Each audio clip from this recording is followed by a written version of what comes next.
This is Bloomberg Surveillance. We are following this story about the New York Times disclosing this morning on its front page, on its main website, that its entire computer network was under attack over the last 4 months by Chinese hackers who may or may not have had government or military links. The hacking coincided with the Times reporting of the web of businesses and wealth accumulated by Wen Jiabao, the premier. Apparently, these hackers got a hold of reporters' emails and their passwords.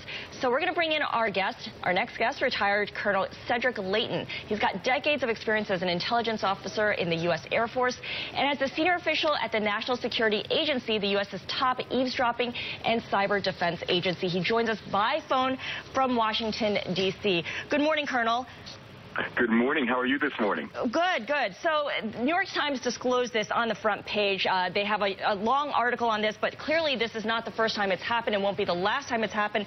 How much of this kind of cyber eavesdropping occurs without our knowing about it? Probably, I would say over 90% of it, unfortunately, and that's because a lot of companies have not really developed the kinds of tools and the investigative techniques that are important in going after advanced persistent threats as these are known. And so there are a lot of things that are going on under the radar, and people really need to start paying attention to it. The New York Times article is a good explanation of what happened to the Times, and it's something that really should be looked at by companies today. Colonel Leighton, you've got 5 tours of duty in the Middle East. You are engaged in this topic. I find most in America are not. What is it going to take to get America engaged in the stealing of our computer information?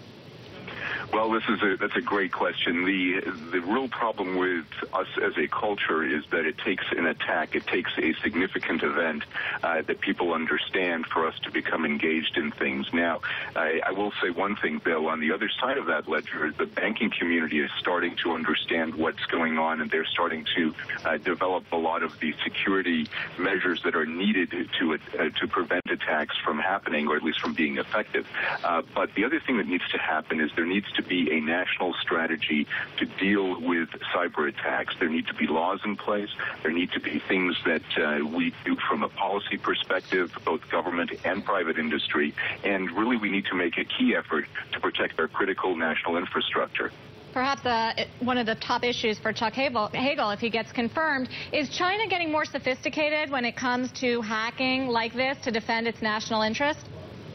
Undoubtedly, it is getting very sophisticated. They have a long history of working in this area. They have a complete directorate within their intelligence system that does nothing but monitor and execute attacks of this type. They also leverage a whole army of people that go in and do this.